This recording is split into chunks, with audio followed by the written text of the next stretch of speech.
আজকে আমিও লাগিয়ে গেলাম অন্যদের মতো ভিডিও করতে। এটা আসলে শরম লাগে। তারপরও আসসালামু আলাইকুম হ্যালো গাইস, আমি আরিফুল ইসলাম সুজন। আজকে বুলান যাওয়ার পথে হঠাৎ দেখলাম সিলেট এয়ারপোর্টের বিমান অবতরণের বিমান মানে উঠবে এই সময়।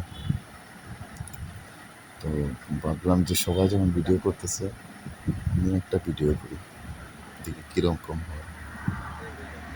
আসলে চোখের সামনে এরকম এত বড় বিমান দেখবো বাবা যায় না, দুদিকেই উঠে। সবসময় এরকম দেখি, কিন্তু এইদিকে কখনো বাতাস ভিডিও বেশি, এই করা জন্য। হয়নি। অনেক মানুষ ভিডিও করে ফেসবুক আরে ভাই, সাউন্ড ইউটিউবে দেখেন। আপলোড করতেছে, দেখতেছি। তো নিজে কখনো ভাবিনি এরকম ভিডিও করবো। সবাই ভিডিও করতেছে,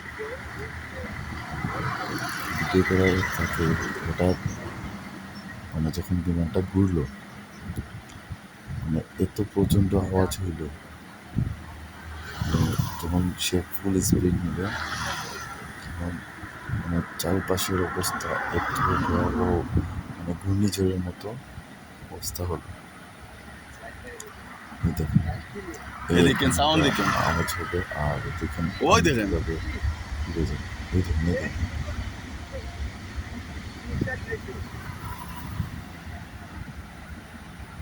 ভয়ে ক্যামেরায় মোবাইলে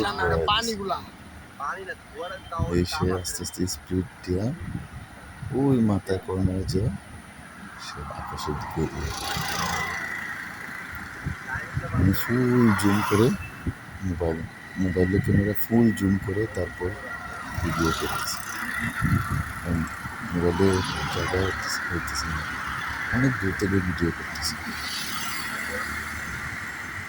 আসলে সিলেট এয়ারপোর্টে মানে সবাই বলতেছে যে সিলেট এয়ারপোর্ট থেকে প্লেন উঠছে। সিলেট এয়ারপোর্ট থেকে যেভাবে ক্লিয়ার বিমান দেখা যায় অন্য কোনো ডিস্ট্রিক্টের কোনো আন্তর্জাতিক এয়ারপোর্ট থেকে এভাবে ক্লিয়ার দেখা যায়।